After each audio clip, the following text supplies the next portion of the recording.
नमस्कार दोस्तों, मैं ललित यादव आपका बहुत बहुत स्वागत करता हूं आपके अपने YouTube चैनल जीएस चैंपियन अड्डा 24/7 पर। तो दोस्तों, कैसे हैं आप? आई होप आप मस्त जबरदस्त होंगे और अपनी पढ़ाई में व्यस्त होंगे। दोस्तों, आज हम एक नया टॉपिक शुरू करने जा रहे हैं जिसका नाम है मुद्रा और मुद्रा आपूर्ति।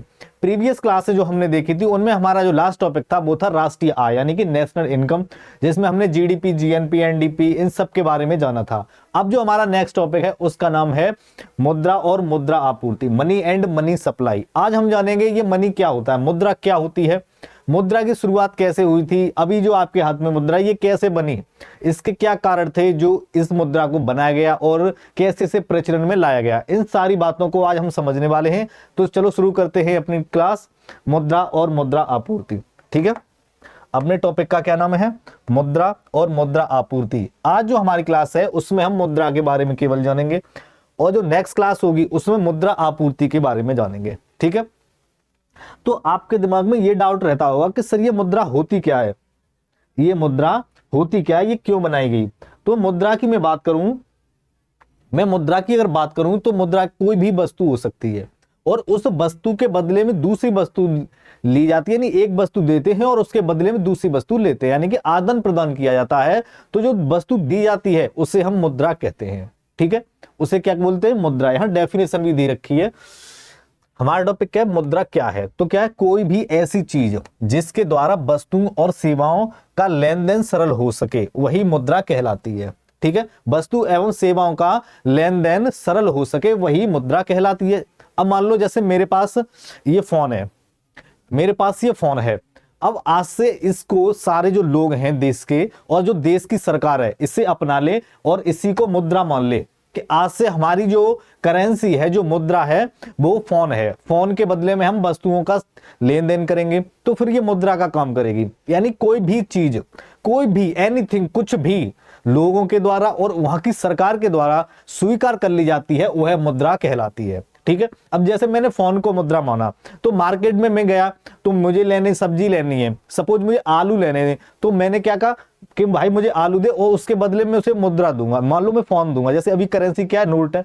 तो वैसे ही मैं क्या दूंगा? उसे फोन दूंगा, क्योंकि लोगों के द्वारा इसे अपना लिया गया है, सरकार के द्वारा इसे अपना लिया है। तो सरकार या लोग जिसको भी अपना लेते हैं वही मुद्रा कहलाती है। ठीक है, तो डेफिनेशन हमने समझी, यानी कि कोई भी ऐसी चीज जिसके द्वारा लेन देन सरल हो सके वो मुद्रा कहलाती है।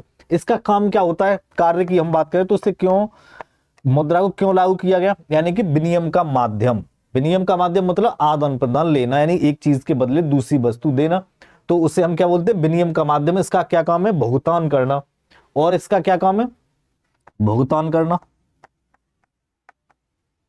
ठीक है, यानी कि विनिमय का माध्यम हो गया और भुगतान का माध्यम हो गया, तो उसे हम मुद्रा कहते हैं। ठीक है, मुद्रा की बात करें तो मुद्रा जो प्राचीन समय में थी, तो प्राचीन समय में मुद्रा में लोग क्या करते थे? पहले अगर हम पुराने जमाने की बात करें, यानी कि पिछले टाइम की बात करें, तो बार्टर सिस्टम चलता था। सब सिंधु सभ्यता के टाइम की बात करें या सिंधु सभ्यता के कुछ समय की बात करें तो बार्टर सिस्टम चलता था। बार्टर सिस्टम क्या होता है? यानी कि वस्तु के बदले वस्तु देना। अब क्या था, उस समय कोई भी ऐसी करेंसी फिक्स नहीं की गई थी जिससे लोग एक चीज के बदले सारी चीजों को खरीद सके। पहले सारी चीजें ही मुद्रा का काम करती थी, उसे हम बार्टर सिस्टम कहते थे। क्या है कि अगर मान लो आपके पास में गेहूं है और आप मार्केट से कोई ऐसी वस्तु खरीदने जा रहे हैं, मान लो सपोज आप गेहूं है आपके पास और आप मार्केट जा रहे हैं कि उधर से हम चावल लेके आएंगे। तो क्या है कि आप गेहूं देंगे और चावल लेके आएंगे, यानी यहां क्या हुआ? आपने एक वस्तु दी और दूसरी वस्तु उसके बदले ली। आपके पास मान लो टमाटर हैं और आप प्याज खरीदना चाहते हैं, तो आपने टमाटर दिए और प्याज ले ली।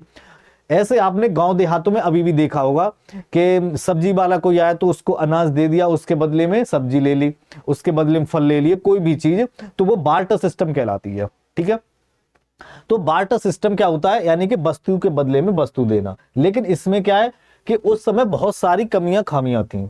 तो बार्टर सिस्टम की मैं बात करूं तो बार्टर सिस्टम वस्तु के बदले में वस्तु का लेन देन बार्टर सिस्टम कहलाता है। जैसे एग्जांपल की मैं बात करूं तो जैसे अनाज के बदले में सब्जी खरीदना, क्या है? ये बार्टर सिस्टम है, यानी कि अनाज दिया गया और सब्जी को खरीद लिया गया है। अगर इसकी शुरुआत की बात करें, नोट डाल के पॉइंट लिख लेना, नोट डाल के इंपॉर्टेंट पॉइंट है, यानी कि इसकी शुरुआत की बात करें तो जो मेसोपोटामिया जनजाति थी उसके द्वारा इसकी शुरुआत की गई थी। बाद में जो बेबीलोनिया द्वारा इसे अपना लिया गया था। बेबीलोनिया एक जनजाति ही थी, जैसे मेसोपोटामिया जनजाति थी, वैसे ही बेबीलोनिया नाम की भी एक जनजाति थी, उसके द्वारा इसको अपनाया गया था। फिर सर ये बार्टर सिस्टम बंद क्यों हुआ? बार्टर सिस्टम बंद होकर मुद्रा क्यों आई? तो इसकी कुछ नेगेटिव पॉइंट थे, इसकी कुछ समस्याएं भी थी। वस्तु विनिमय प्रणाली यानी कि बार्टर सिस्टम, ठीक है, बार्टर सिस्टम में क्या कुछ खामियां और खामियां थी। तो इन समस्याओं को देखते हुए बार्टर सिस्टम बंद हुआ। उसके क्या क्या कारण थे? सबसे बड़ा कारण यह था कि आवश्यकताओं का दोहरा संयोग, इसमें कमी थी सहयोग में, यानी कि डबल कोइंसिडेंस। डबल कोइंसिडेंस मतलब यानी कि दोनों का आपस में मिलना, यानी कि जो चीज मैं दे रहा हूं और वो चीज वो मुझे देने के लिए तैयार है या नहीं। सपोज जैसे मेरे पास गेहूं है और मैं मार्केट गया चावल लेने के लिए, तो मुझे तो गेहूं देने, अब मुझे चावल वाला मुझे ढूंढना पड़ेगा पहले। तो भाई चावल कौन दे रहा है, कौन बेच रहा है, तो पहले चावल वाला ढूंढना पड़ेगा। अब चावल वाला मुझे मिल भी गया, तो क्या वो मुझे गेहूं के बदले चावल देने के लिए तैयार है? हो सकता है उसे गेहूं न चाहिए, उसे टमाटर चाहिए। वो बाजार में आया कि मैं सब्जी खरीदने जा रहा हूं और चावल है मेरे पास, मैं टमाटर खरीद के लाऊंगा, और आप दे रहे हैं उसे गेहूं, तो क्या है, प्रॉब्लम क्रिएट हुई। मान लो कोई व्यक्ति है, उसके पास अब भैंस है और उसे चाहिए घोड़ा। अब उसने कहा कि भाई मेरे पास भैंस है और मुझे घोड़ा चाहिए, तो फिर वो ढूंढते ढूंढते घोड़े वाले के पास पहुंचा। उसने कहा भाई मेरी भैंस ले ले और मुझे घोड़ा दे दे। उसने कहा नहीं भाई मुझे भैंस नहीं चाहिए, मैं घोड़ा तो बेचने के लिए तैयार हूं, बट उसके बदले में मुझे गाय चाहिए। तो अब क्या, कहां से गाय लेके आए? अब क्या जो घोड़ा बेच रहा है उसे गाय वाला मिल पाएगा? नहीं मिल पाएगा। क्या भैंस वाले को कोई और घोड़े वाला मिल पाएगा? हो सकता ना मिले। तो ये बहुत ज्यादा समस्याएं थी डबल कोइंसिडेंस की, दोनों का संयोग मिलना बहुत बड़ी बात होती थी उस समय। तो सबसे बड़ी प्रॉब्लम क्या थी? डबल कोइंसिडेंस की प्रॉब्लम। उसके बाद क्या था? उसके बाद दूसरी समस्या ढूंढने में समस्या बहुत होती थी। ये समस्या होती थी कि अब कहां ढूंढा जाए, कहां पर उसे खोजा जाए कि मेरे पास टमाटर हैं और मुझे कोई प्याज दे दे व्यक्ति, क्या प्याज दे दे। तो ढूंढने में बहुत दिक्कत होती, कहां घूमे कहां जाए। पहले कोई मंडियां तो होती नहीं थी, कोई मार्केट तो होती नहीं थी, गांव में एक दूसरे गांव से ही चीजें पता चलती, तो ढूंढने में बहुत ज्यादा समस्या होती थी। तीसरी समस्या ये थी कि जो ऐसी चीजें थी जैसे फल हो गया, सब्जी हो गई, जो नाशवान वस्तुएं थी। क्या थी? जो नाशवान वस्तुएं, यानी कि जो कुछ ही समय बाद खराब होने लगती हैं, जैसे फल हैं या सब्जियां हैं, ये कुछ दिनों बाद सड़ने लगती हैं। तो सबसे बड़ी प्रॉब्लम ये थी कि जल्दी से जल्दी चीजों को ढूंढो। अगर आपने थोड़ा भी टाइम लगा दिया तो चीजें खराब होने लगेंगी, अनाज तक खराब हो जाता है। तो चीजें खराब होने की एक समस्या बहुत थी, यानी कि नाशवान जो वस्तुएं थी वो सड़ जाती थी। एक ये प्रॉब्लम थी। और क्या प्रॉब्लम थी? भंडारण में और स्थानांतरण करने में प्रॉब्लम, यानी कि स्टोरेज और ट्रांसफर में प्रॉब्लम थी। यानी कैसे उन्हें इकट्ठा किया जाए, इतने बड़े बड़े घर तो होते नहीं थे, तो अनाज को रखने में प्रॉब्लम, सब्जियां रखने में प्रॉब्लम, फलों को रखने में प्रॉब्लम, बहुत ज्यादा प्रॉब्लम होती थी। इन्हें ट्रांसफर करने में, यानी एक जगह से दूसरी जगह ले जाना बहुत बड़ी समस्या होती थी। तो ये जो सारी समस्याएं थी, इन समस्याओं ने धीमे धीमे मुद्रा का प्रचलन शुरू करा दिया। इनको बंद करना पड़ा, मजबूरन बंद करना पड़ा। तो जब ये बंद हुई तो फिर मुद्रा का प्रचलन शुरू हुआ। ठीक है, क्या पॉइंट, यानी इन सब के नकारात्मक प्रभाव, नकारात्मक समस्याओं को देखते हुए वस्तु विनिमय मुद्रा का आविष्कार हुआ और क्या है, उसकी मांग पड़ी। ठीक है, मुद्रा की मांग बढ़ी। क्यों बढ़ी? क्योंकि बार्टर सिस्टम में बहुत ज्यादा कमियां खामियां थी, इसलिए मुद्रा की मांग बढ़ी। तो मुद्रा का प्रचलन फिर शुरू हुआ। ठीक है, मुद्रा का प्रचलन शुरू हुआ। तो मुद्रा का जो सबसे पहले प्रचलन शुरू हुआ था, उसमें जो मुद्रा थी उसका नाम था वस्तु आधारित मुद्रा। ठीक है, जिसे हम वस्तु मुद्रा बोलते हैं। दूसरी क्या थी? धातु मुद्रा बनी। फिर धातु मुद्रा के बाद कागजी मुद्रा बनी, कागजी मुद्रा के बाद कानूनी मुद्रा बनी, कानूनी मुद्रा के बाद में क्रिप्टो करेंसी बनी, यानी क्रिप्टो मुद्रा। तो ये क्या होती हैं, इन सबको हम डिटेल से आराम से चीजें पढ़ेंगे। ठीक है, क्या टॉपिक? मुद्रा का विकास और प्रकार। उसमें पहला कौन सा है? मुद्रा, यानी कि वस्तु आधारित मुद्रा। अब वस्तु आधारित मुद्रा क्या थी? यानी कि जब बार्टर सिस्टम क्या हुआ, खत्म हुआ। बार्टर सिस्टम जब बंद हुआ तो जो वस्तु आधारित मुद्रा थी, तो लोगों ने क्या किया कि कोई भी एक वस्तु को अपनी मुद्रा मान ली। अब वो वस्तु कुछ भी हो सकती है, हो सकता है उन्होंने पत्थरों को मुद्रा माना हो सकता है उन्होंने कोई समुद्र वगैरह में से, नदियों में से मोती ढूंढे हो, यानी कोई एक ऐसी वस्तु की बात हो रही है। ठीक है, कोई भी एक ऐसी वस्तु जिसे उन्होंने करेंसी मान लिया, सारे लोगों ने उसे अपना लिया और उसके बदले में चीजों का लेन देन करने लगे। ठीक है, तो उसे हम वस्तु आधारित मुद्रा कहते हैं। वस्तु मुद्रा क्या होती है, यानी कि वह मुद्रा जिसका अपना भौतिक मूल्य होता है, अपना उसका खुद का भौतिक मूल्य होता है। जैसे मान लो एक चांदी का कोई सिक्का है, तो चांदी का सिक्का एक मुद्रा के रूप में काम कर रहा है, यानी कि एक मान लो एक चांदी का सिक्का, उसके बदले 10 किलो आप आलू खरीद रहे हैं, 5 किलो चावल खरीद रहे हैं, 10 किलो टमाटर खरीद रहे हैं, 20 किलो आप प्याज खरीद रहे हैं, तो मतलब उसका एक मूल्य है। जैसे एक का नोट है तो उसका एक मूल्य, यानी उसे 1 रुपए में चलाया जा सकता है। वैसे ही चांदी का जो सिक्का जो चलता था मुद्रा के रूप में, उसकी अपनी एक वैल्यू थी। लेकिन अगर उस सिक्के को बंद कर दिया जाए, उस सिक्के को पूरी तरह से खत्म कर दिया जाए कि आज के बाद में ये करेंसी नहीं चलेगी, तब भी वो चांदी के भाव में तो जाएगा, तब भी वो चांदी के भाव में जाएगा। तो उसी को अपना मूल्य कहते हैं। क्या बोलते हैं? भौतिक मूल्य। ठीक है, उसी को क्या बोलते हैं? भौतिक मूल्य, यानी उसका अपना एक मूल्य होता है। ठीक है, एग्जाम्पल्स की मैं बात करूं तो कौन कौन से एग्जाम्पल, यानी कि वस्तु वो है मुद्रा जिसका अपना भौतिक मूल्य होता है। जैसे सोना हो गया, सोने के सिक्के चलाए गए थे, चांदी के सिक्के हो गए, मोती उस समय चलाए गए थे, यानी कि काफी पुराने समय में जाए तो वहां मोतियों की चीजें देखने को मिलती हैं, मोतियों के साक्ष्य मिलते हैं। उसके अलावा अनाज हो गया, मवेशी यानी कैटल्स, इन सबको मुद्रा के रूप में चलाया गया। ठीक है, ये मोती हैं, इन मोतियों को मुद्रा के रूप में चलाया गया, इसके साक्ष्य भी मिले हैं हमें। ठीक है, तो कोई भी वस्तु लोगों ने एक मान ली, लोगों के समाज ने, वहां के जो राजा महाराजा थे, उन्होंने एक वस्तु को अपनी मुद्रा मान ली और उसी के बदले लेन देन करने लगे। ठीक है, तो उसे हम क्या बोलते हैं? वस्तु आधारित मुद्रा बोलते हैं। उसके बाद दूसरी आती है हमारी धातु मुद्रा। वस्तु मुद्रा के बाद क्या आती है? धातु मुद्रा, यानी कि मेटेलिक करेंसी। मेटेलिक करेंसी क्या होती है?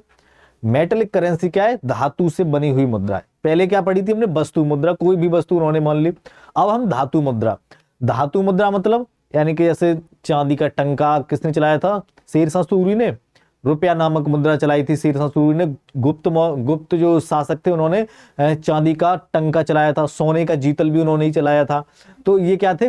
वस्तु आधारित मुद्रा थी।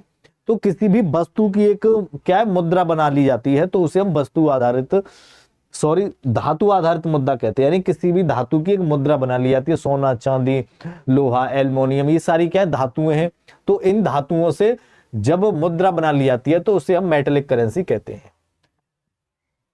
ठीक है, यानी कि पुराने जमाने में राजा महाराजाओं के द्वारा चलाए गए सिक्के जिनका उपयोग विनिमय में होता था, यानी कि एक्सचेंज करने में होता था, उन्हें एक अपनी वैल्यू दे दी गई थी कि एक सिक्के से आप 5 किलो आलू खरीद सकते हैं, एक सिक्के से आप 10 किलो चावल खरीद सकते हैं। उनकी एक वैल्यू बना दी गई। जैसे हमें आज करेंसी दी जाती है कि 10 का नोट है, 10 रुपए का काम करेगा, ये 20 का है, ये 20 का काम करेगा, 200 का है, 200 का काम करेगा। वैसे ही सोने की भी एक वैल्यू बना दी कि सोने का सिक्का उससे आप 10 किलो चावल खरीद सकते हैं, चांदी का उससे 5 किलो खरीद सकते हैं। उनकी वैल्यू को सेट कर दिया गया, यानी कि जो धातु मुद्राएं बनाई गई थी। तो धातु मुद्रा कौन कौन सी थी? जैसे सोने का जीतल हो गया, चांदी का टंका हो गया, लोहे के हो गए, और भी राजा थे जिन्होंने अपने हिसाब से, अपने बजट के हिसाब से सिक्कों को चलाया था। जैसे उसने चलाए थे, मोहम्मद गोरी ने चलाए थे, जिस पर लक्ष्मी जी की फोटो बनी थी। ठीक है, एक इंपॉर्टेंट पॉइंट आप याद रखना है आपको। चांदी का टंका, सोने का जीतल, बीड़ा बजाते हुए लक्ष्मी का फोटो, मुद्रा पर राजा का चित्र, ये सारी चीजें उस समय चलाई गई थी जिस समय करेंसी नहीं हुआ करती थी। तो इसी को करेंसी माना गया था। जो धातुएं होती थी उन धातुओं को करेंसी मान लिया गया था। उसके बाद आती कागजी मुद्रा, यानी कि पेपर करेंसी। पेपर करेंसी तो अभी भी है अपने यहाँ पर, जो आपकी जेब में रखी हुई है, वो क्या है? पेपर करेंसी है, कागजी नोट। कागजी नोट की हम बात करें तो कागजी नोट क्या है? यह कागज से बनी हुई मुद्रा होती है। इसका अपना कोई अंतर मूल्यभूत प्राइस नहीं होता है, यानी कि एंट्रेंसिक वैल्यू नहीं होती है। एंट्रेंसिक वैल्यू मतलब, एंट्रेंसिक वैल्यू वो होती है कि आपके हाथ में एक सोने का, जैसे मैंने पिछली बार एग्जांपल दिया था आपको, चांदी का सिक्का है या लोहे का सिक्का है या सोने का सिक्का है, तो एक मुद्रा के रूप में काम कर रहा है। ठीक है, यानी कि मान लो ये चांदी का है, किसका है?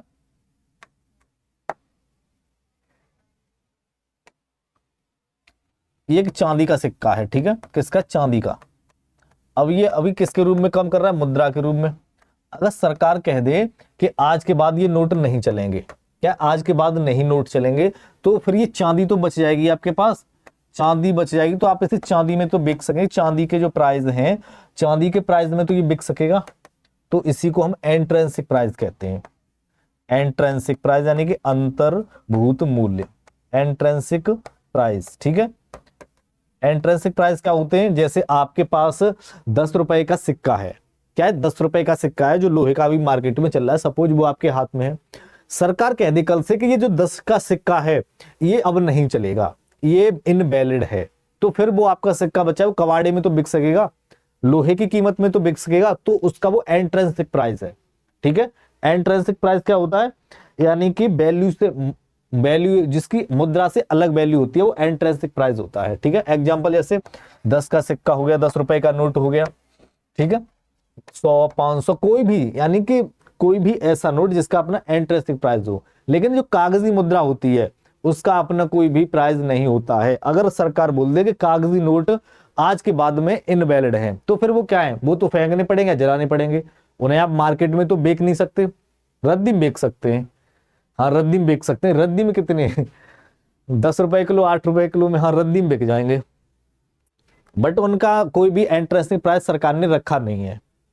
ठीक है, तो ये सिक्के, जो सिक्के होते हैं उनके प्राइस होते हैं, बट जो कागजी नोट होते हैं उनके प्राइस कोई भी इंट्रिंसिक प्राइस नहीं होते हैं। अगर मैं कागजी नोट की बात करूं तो विश्व में सबसे पहले जो कागजी नोट था वो चीन में बना था, कौन सी, 12वीं शताब्दी में, कौन सी सदी, 12वीं शताब्दी में चीन में सबसे पहले कागजी नोट बना था। ठीक है, भारत में 1861 में पहला कागजी नोट बना था। भारत में इसकी शुरुआत कब हुई थी, 1862 में। भारत में जो पहला कागजी नोट बना था वो 1862 में बना था। चाइना में जो पहला कागजी नोट बना था वो 12वीं शताब्दी में बना था। ठीक है, यानी कि वस्तु मुद्रा, यानी किसी वस्तु को जब मुद्रा के रूप में प्रयोग किया जाता है तो उसे हम वस्तु मुद्रा कहते हैं। धातु मुद्रा क्या होती है, यानी कोई भी धातु, क्या, कोई भी धातु, सोना चांदी लोहा एल्युमिनियम कुछ भी, जब उसको मुद्रा के रूप में चलाया जाता है तो उसे हम धातु मुद्रा यानी कि मेटेलिक करेंसी कहते हैं। जैसे शेरशाह सूरी ने रुपये का नामक सिक्का चलाया था, जैसे गुप्त काल में सोने के सिक्के चले थे जिन्हें हम जीतल बोलते थे, और उसी काल में जो और राजा हुए थे उन्होंने चांदी के सिक्के चलाए जिन्हें हम जीतल बोलते थे, तो ये क्या थे, धातु मुद्रा। ठीक है, उसके बाद हमने कागजी मुद्रा पढ़ लिया। कागजी मुद्रा एक ऐसी मुद्रा होती है जिसका अपना इंट्रिंसिक प्राइस नहीं होता है। कागजी मुद्रा क्या है, सरकार के द्वारा चलाई गई एक कागज की मुद्रा है, इसका अपना कोई भी इंट्रिंसिक प्राइस नहीं होता है। इसकी शुरुआत सबसे पहले चाइना में 12वीं शताब्दी में हुई थी। भारत में ये सबसे पहले कागजी नोट था, वो 1862 में चलाया गया था। ठीक है, उसके बाद आता है हमारा कानूनी मुद्रा। कानूनी मुद्रा नहीं, फाइट करेंसी। कानूनी मुद्रा क्या होती है, यानी कि कोई भी करेंसी है वो वहां की केंद्र सरकार और राज्य सरकार के द्वारा, केंद्रीय सरकार और केंद्रीय बैंक के द्वारा, ठीक है, केंद्रीय सरकार और केंद्रीय, क्या हुआ, ठीक है, केंद्रीय सरकार और केंद्रीय बैंक के द्वारा, केंद्रीय सरकार और केंद्रीय बैंक के द्वारा चलाई जाती है, उसे हम कानूनी मुद्रा कहते हैं। यानी कि हमारे यहाँ पर जो करेंसी चल रही है, कागजी नोट चल रहा है, 10 रुपए का सिक्का चल रहा है, 1 रुपए का सिक्का चल रहा है, या 100 रुपए का नोट है, 500 का नोट है, ये सारे सरकार की कानूनी मुद्रा है। कानूनी मुद्रा मतलब ये वैलिड है, आप इसे मार्केट में लेके जाएंगे और इसे कोई लेने से मना करता है तो आप उसके खिलाफ कार्रवाई कर सकते हैं। ठीक है, यानी कि सरकार ने इसे वैलिड बताया, आप मार्केट में कुछ भी लेन देन कर सकते हैं, ये इनवैलिड नहीं होगा, कोई भी व्यक्ति इसे लेने से मना नहीं कर सकता है। ठीक है, ठीक है, यानी कि जैसे मान लो आपके पास लोहा है, अब आप लोहे को लेके जाओ मार्केट में, भाई मुझे 1 किलो चीनी दे दे, हो सकता है वो लोहा लेने से मना कर दे, लेकिन आप वहीं 10 का नोट लेके जाएंगे, 10 का सिक्का लेके जाएंगे, 50 का सिक्का लेके जाएंगे, 5 का सिक्का लेके जाएंगे या 10 का नोट लेके जाएंगे, तो वो मना नहीं कर पाएगा, बेशक उसका मन न हो लेने का, लेकिन वो उसे लेने ही पड़ेंगे। ठीक है, इसी को हम क्या बोलते हैं, कानूनी मुद्रा बोलते हैं। यानी कि केंद्रीय सरकार और केंद्रीय बैंक के द्वारा जिस करेंसी को वैलिड मान लिया जाता है, मान्य कर लिया जाता है, उसे हम कानूनी मुद्रा कहते हैं। जैसे भारत में रुपया, भारत में रुपए नाम की करेंसी चलती है, एग्जाम्पल आप देख लेना। ठीक है, भारत में कौन सी करेंसी चलती है, रुपया। जैसे अमेरिका में डॉलर है, ब्रिटेन में पाउंड चलता है, यूरो चलता है कई कंट्रियों में। ठीक है, उसके बाद हमारी करेंसी आती है क्रिप्टो करेंसी। क्या आती है, क्रिप्टो करेंसी। क्रिप्टो करेंसी क्या होती है, क्रिप्टो करेंसी एक ऑनलाइन मुद्रा है, ठीक है, जो एक कंप्यूटर की स्क्रीन होती है उस पर ये दिखाई देती है। ऑनलाइन ही इसका ट्रांजैक्शन वगैरह किया जाता है, ये ऑफलाइन हाथ में आपको देखने को नहीं मिलेगी। ये एक ऑनलाइन है और इसे किसी भी सरकार ने भी नहीं बनाया, किसी भी केंद्रीय बैंक ने भी नहीं बनाया। इससे जो पूंजीपति हैं, जो बड़े बड़े इन्वेस्टर्स हैं, उन्होंने इसे अपने लेन देन को सरल करने के लिए बनाया है। एक ऑनलाइन मुद्रा है जो सिर्फ और सिर्फ आपको स्क्रीन पर देखने को मिलती है, उसे हम क्या बोलते हैं, क्रिप्टो करेंसी, ठीक है। यानी कि अ प्योरली डिजिटल और virtual currency based on cryptographic system. Cryptographic system से एक डिजिटली मुद्रा का इन्वेंशन यानी कि मुद्रा को बनाया गया है। ये प्योरली डिजिटल है। प्योरली डिजिटल का मतलब आपको ये नहीं है कि आप इस मुद्रा को अपने हाथ में रख सकें, अपने हाथ में पकड़ सकें। इसे सिर्फ आप अपने अकाउंट में देख सकते हैं, अपने कंप्यूटर की स्क्रीन पर देख सकते हैं, और इसका ऑनलाइन ही ट्रांजैक्शन किया जाता है, लेन देन है वो ऑनलाइन ही किया जाता है। इसमें सरकार कोई भी इंटरफेयर नहीं करती है, कितना इसकी वैल्यू गिर रही है, कितनी वैल्यू इसकी बढ़ रही है। इससे सिर्फ और सिर्फ पूंजीपतियों के द्वारा बनाया गया था अपने लेन देन को सरल करने के लिए, ठीक है, ठीक है। मूल्य के आधार पर तुलना, कौन कौन सी, वस्तु और धातु मुद्रा, और एक है कागजी मुद्रा और कानूनी मुद्रा। इनके बीच में तुलना यानी कि कंपैरिजन हम देखते हैं। यानी कि जो वस्तु मुद्रा होती है और धातु मुद्रा होती है, इसका अपना भौतिक और अंतर्भूत मूल्य होता है, ठीक है। यानी कि जो आपकी धातु मुद्रा होती है और वस्तु आधारित मुद्रा होती है, इसका अपना इंट्रिंसिक यानी अंतर्भूत मूल्य होता है। और कौन सा मूल्य होता है, और भौतिक मूल्य होता है। भौतिक मूल्य कौन सा है कि वस्तु, मान लो आपके हाथ में मुद्रा है और आप वस्तु खरीदना चाहते हैं, तो करेंसी को दो और वस्तु खरीद लो। एक तो ये क्या हो गया, भौतिक मुद्रा के रूप में काम कर रहा है। दूसरा अंतर्भूत। अंतर्भूत मतलब सरकार कल से कह दे कि ये करेंसी नहीं चलेंगी, तो इसे हम एक कबाड़े के तौर पर एक अंतर्भूत मूल्य होता है। जैसे लोहा हो गया, तो लोहे के प्राइस में बेच सकते हैं। सोना है तो सोने के चांद, जो सोना है उसे सोने के भाव में बेच सकते हैं। तो जो करेंसी से अलग भी काम करती है उसे अंतर्भूत मूल्य कहा जाता है। लेकिन कागजी मुद्रा, कानूनी मुद्रा है, इन्हें अंतर्भूत मूल्य पर बेचा नहीं जा सकता, यानी कि उसका कोई भी मूल्य नहीं होता है। अब कागजी मुद्रा है तो कागजी मुद्रा को कौन ही खरीदेगा। कानूनी मुद्रा है तो क्या वो कंप्यूटर की स्क्रीन पर है, उसे आप नहीं खरीद सकते, वो तो हाथ में तक नहीं आती है, तो इसका अपना कोई भी अंतर्भूत मूल्य नहीं होता है, ठीक है। डिजिटली युग की मुद्रा, डिजिटली युग की मुद्रा भी हमने पढ़ी थी, कौन सी थी, क्रिप्टो करेंसी। क्रिप्टो करेंसी एक fully digitally, purely digitally currency है, और ये आपके कंप्यूटर स्क्रीन पर दिखाई देती है। इसकी बहुत सारी करेंसियां हैं, क्रिप्टो करेंसी की भी बहुत सारी मुद्राएं हैं, ठीक है। क्रिप्टो करेंसी की बात करें तो यह एक डिजिटली मुद्रा है जो सुरक्षित लेन देन के लिए ब्लॉकचेन मतलब बहुत सारे लोग मिलकर के तकनीक का उपयोग करती है। इसे कोई सरकार तथा बैंक नियंत्रित नहीं करती है, यानी कि बहुत सारे लोगों ने मिलकर के इस मुद्रा को बनाया है जो आपसी लेन देन करते हैं। क्या है, आपसी लेन देन के लिए उन्होंने एक मुद्रा बना ली है। जैसे मान लो सपोज आप 20 लोग इकट्ठे हो जाओ, ठीक है, आप 20 लोग इकट्ठे हो जाओ और किसी भी एक चीज को मुद्रा मान लो कि भाई कल से ये पेन हमारी करेंसी है, ये पेन हमारी करेंसी है, हम कोई भी सामान खरीदेंगे तो एक दूसरे को पेन ही देंगे, 20 पेन, 50 पेन, 100 पेन। तो उससे आप अपना व्यापार करो, और उस व्यापार को जब बाहर करो तो पैसे से करो। तो वैसे ही इसे क्रिप्टो करेंसी को समूहों के द्वारा अपना लिया गया है, ठीक है। इसकी बहुत सारी करेंसी हैं, इसकी बहुत सारी करेंसी है। जैसे बिटकॉइन नाम की करेंसी है जो 2008 और 9 में सातोशी नाकामोतो के द्वारा इसे बनाया गया था, ठीक है। कौन सी, बिटकॉइन। जैसे एथेरियम है, एक क्या है, एथेरियम है, यानी कि जैसे पेपर करेंसी है तो 100 का नोट है, 500 का नोट है, 1000 का नोट है, यानी उसके अंदर भी बहुत सी मुद्राएं, करेंसी के अंदर ही बहुत सी करेंसी। वैसे ही क्रिप्टो करेंसी के अंदर भी बहुत सारी करेंसी है। जैसे बिटकॉइन हो गया, एथेरियम हो गया, उसके बाद लाइटकॉइन हो गया, मोनेरो हो गया, क्या हो गया, मोनेरो हो गया, मोनेरो के बाद क्या, डैश हो गया। ये बहुत सारी करेंसियां हैं। वेनेजुएला जो कंट्री है वहां पर क्रिप्टो करेंसी कौन सी चलती है, पेट्रो नाम की एक करेंसी है जो वेनेजुएला में लोग यूज करते हैं। जो वेनेजुएला की जो करेंसी है, जो ऑनलाइन करेंसी है, उसका नाम क्या है, पेट्रो। फेसबुक की जो करेंसी है उसका नाम है लिब्रा। क्या है, फेसबुक में जो क्रिप्टो करेंसी है उसका नाम क्या है, लिब्रा। फेसबुक की अपनी करेंसी है, ऑनलाइन करेंसी है, डिजिटल करेंसी है, उसका नाम क्या है, लिब्रा।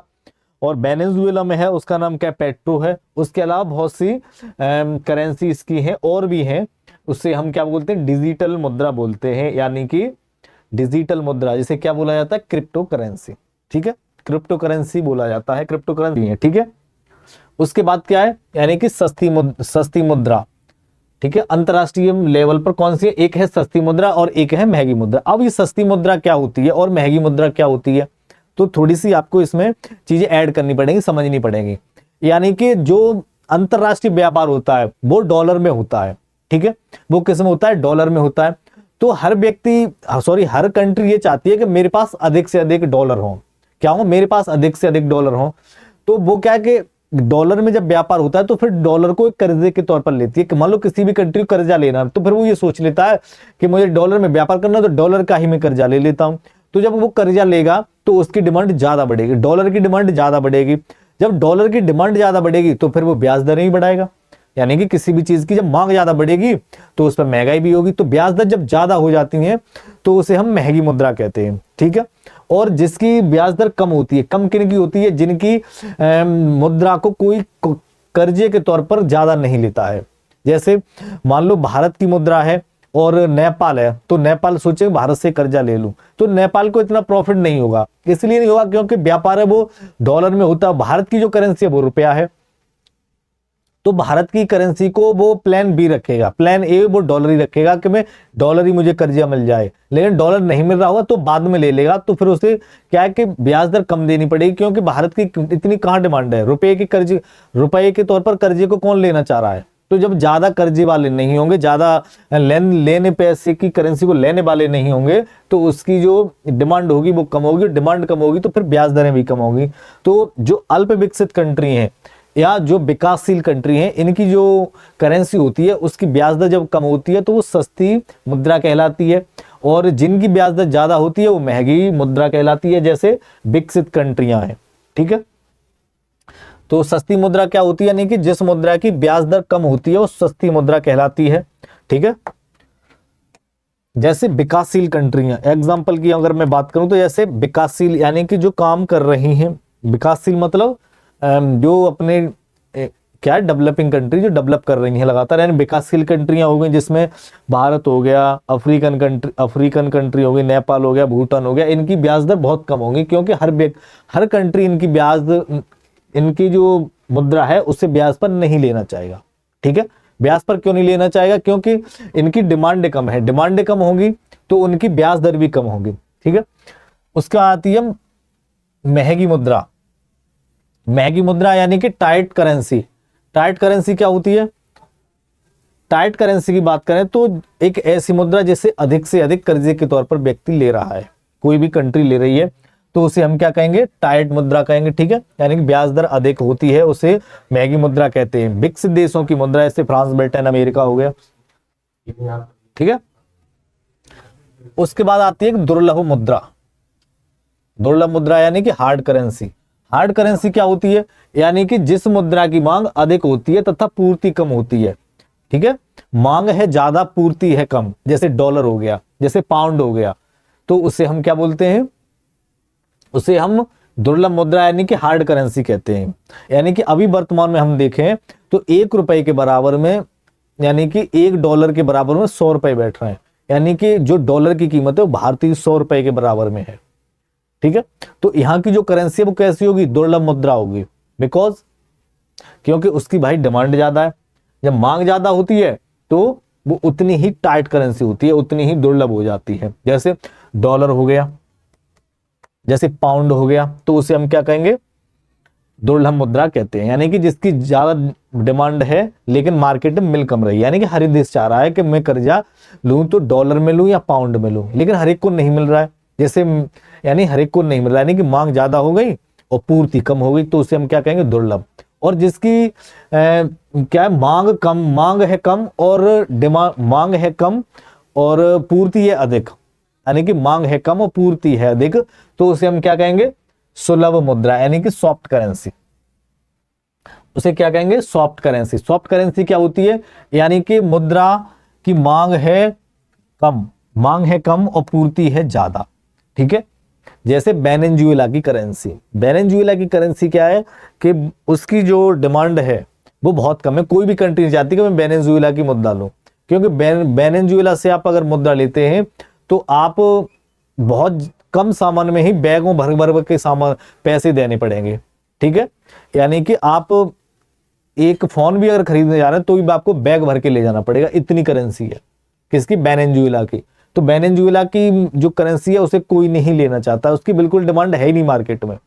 ठीक है, उसकी डिमांड मार्केट में बिल्कुल है ही नहीं, लेकिन उसके पास करेंसी बहुत है, तो उसे क्या कहेंगे, सुलभ मुद्रा, यानी कि इसकी डिमांड कम है और पूर्ति ज्यादा है, जैसे वेनेजुएला की करेंसी। ठीक है, एक पॉइंट याद रखना, यानी कि हार्ड एंड सॉफ्ट करेंसी का निर्धारण अंतरराष्ट्रीय बाजार में डिमांड एंड सप्लाई के आधार पर किया जाता है। किसकी डिमांड ज्यादा है, किसकी डिमांड कम है। डिमांड जिसकी ज्यादा होगी वो हार्ड करेंसी कहलाएगी, डिमांड जिसकी कम होगी वो सुलभ कहलाएगी, यानी कि सॉफ्ट करेंसी कहलाएगी। यानी कि इसमें डिमांड क्या है, डिमांड ये है कि हर देश, ऐसा कोई देश नहीं है जो विकासशील और विकसित, ऐसा कोई देश नहीं है जो कर्जे के लिए ना भाग रहा हो, जो कर्जे की जरूरत उसे ना हो। तो जब किसी भी देश को कर्जा आराम से मिल रहा है या वो जो चाह रहा है वो चीज नहीं मिल रही है, तो क्या उसकी पूर्ति कम है और डिमांड है ज्यादा। किसी की डिमांड ज्यादा पूर्ति कम, तो क्या हो गया, हार्ड हो गया। डिमांड है कम और पूर्ति है ज्यादा, तो क्या हो गया, सॉफ्ट हो गया। ठीक है, यानी कि सॉफ्ट करेंसी और हार्ड करेंसी समझ में आई। उसके बाद आती है हमारी गर्म मुद्रा, यानी कि हॉट करेंसी। हॉट करेंसी क्या होती है, यानी कि गर्म मुद्रा उस विदेशी मुद्रा को कहते हैं जिस स्थान पर लाभ की संभावना होती है उसी स्थान पर ट्रांसफर हो जाती है, यानी कि स्थानांतरित हो जाती है। जैसे शेयर बाजार में लगी विदेशी मुद्रा, शेयर बाजार में जो विदेशों की मुद्रा लगी होती है, जैसे मुंबई स्टॉक मार्केट हो गया, नेशनल स्टॉक मार्केट हो गया, बहुत से हमारे यहाँ स्टॉक मार्केट है, तो उनमें जो विदेशी पैसा लगा है वो सिर्फ और सिर्फ लाभ के लिए आता है, वो सिर्फ और सिर्फ लाभ के लिए आता है। जहां पर भी उसे परसेंट अधिक मिल रहा होगा, जहां उसे फायदा हो रहा होगा, जैसे लगाया बम्बई स्टॉक में उसने पैसा लगाया, लेकिन नेशनल वाले स्टॉक में क्या है, प्राइस बढ़ रहे हैं, तो उस तरफ ट्रांसफर हो जाती है, मतलब वो सिर्फ और सिर्फ प्रॉफिट के लिए आती है, तो उसे हम हॉट करेंसी कहते हैं। ठीक है, उसके बाद आती है प्लास्टिक करेंसी। प्लास्टिक मुद्रा क्या होती है, यानी कि विभिन्न बैंकों, वित्तीय संस्थानों तथा अन्य कंपनियों के द्वारा जारी डेबिट कार्ड और क्रेडिट कार्ड, यानी आपकी पॉकेट में जो प्लास्टिक के कार्ड्स रखे होते हैं ना, जिन्हें हम एटीएम कार्ड बोलते हैं, क्रेडिट कार्ड बोलते हैं या डेबिट कार्ड बोलते हैं, ये एक प्लास्टिक करेंसी है। ये भी एक करेंसी है, सीरियसली ये भी एक करेंसी है, बहुत से लोग इसे नहीं मानते होंगे, सीरियसली ये भी एक करेंसी है। ठीक है, यानी कि जो डेबिट कार्ड है, एटीएम कार्ड है, जैसे आपके पास, तो एटीएम कार्ड हो गया, डेबिट कार्ड हो गया, क्रेडिट कार्ड हो गया, ये भी एक करेंसी है। उसके बाद आती है प्रतिबंधित मुद्रा, यानी कि प्रोहिबिटेड करेंसी। प्रोहिबिटेड करेंसी क्या होती है, प्रोहिबिटेड करेंसी की हम बात करें तो वो करेंसी जो विश्व बैंक के नियमों का पालन न करके, जो अपने विश्व बैंक के नियमों का पालन न करके अपने देश की मुद्रा को स्वतः ही घटा बढ़ा देती है, तो उसे हम प्रतिबंधित मुद्रा कहते हैं। वह मुद्रा जो विश्व बैंक, ठीक है, वह मुद्रा जो विश्व बैंक तथा आईएमएफ, विश्व बैंक तथा आईएमएफ के नियमों, ठीक है, के नियमों का पालन न करके अपने देश की मुद्रा, ठीक है, अपने देश की मुद्रा को स्वतः ही घटा बढ़ा देती है। ठीक है, स्वतः ही घटा बढ़ा देती है, यहां मैं लिख रहा हूं, ठीक है, इधर लिख दे रहा हूं, घटा बढ़ा देती है, घटा बढ़ा देती है, उसे प्रतिबंधित मुद्रा कहते हैं। ठीक है, उसे प्रतिबंधित मुद्रा कहते हैं, उसे प्रतिबंधित मुद्रा कहते हैं। ठीक है, प्रतिबंधित मुद्रा कहते हैं।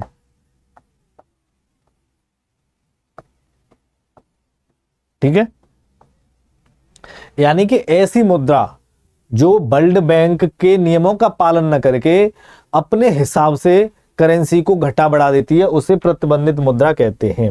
यानी कि जो हमारा जो सिस्टम है करेंसी का, ये कैसे है, यानी कि हमारी बैंकें बनी हुई हैं, हमारी बैंकें हमारे शहर में, गांव में, जिलों में बैंकें बनी हुई हैं, जिसे हम कॉमर्शियल बैंक कहते हैं, यानी कि वाणिज्यिक बैंक कहते हैं। ठीक है, इनके ऊपर एक बैंक है जिसका नाम है आरबीआई, जो हमारे देश की बैंक है। आरबीआई के ऊपर है विश्व बैंक। तो इसमें क्या है, सारे बैंक जुड़े हुए हैं, सारे देशों के, हर देश में केंद्रीय बैंक होता है, हर देश में केंद्रीय बैंक होता है। वो सारे जो केंद्रीय बैंक हैं वो वर्ल्ड बैंक से जुड़े हुए हैं। तो वर्ल्ड बैंक क्या है कि अपने नियम कानून सबको फॉलो कराती है, सबके लिए नियम कानून बने हैं, उसका वो पालन करते हैं सारे बैंक। लेकिन चाइना का एक ऐसा बैंक है, क्या, चाइना की जो बैंक है, यानी कि चाइना की बैंक जो केंद्रीय बैंक है, PBOC, people's bank of China, people's bank of China world bank के नियमों का कोई फॉलो नहीं करता है। वो सिर्फ और सिर्फ अपने हिसाब से अपनी करेंसी को घटा बढ़ाता रहता है। तो उसकी जो करेंसी है उसे प्रतिबंधित कर दिया गया है विश्व बैंक के द्वारा, उसी को हम प्रतिबंधित करेंसी कहते हैं। ठीक है, प्रतिबंधित करेंसी कौन सी होती है, यानी कि वर्ल्ड बैंक के द्वारा उसे प्रतिबंधित कर दिया जाता है, तो उसे हम प्रोहिबिट करेंसी कहते हैं।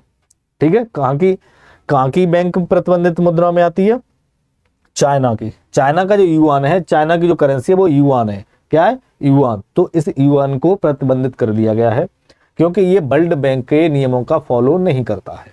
ठीक है, अब आते हैं मुद्रा के कार्य, फंक्शंस ऑफ मनी। क्या आते हैं, फंक्शंस ऑफ मनी।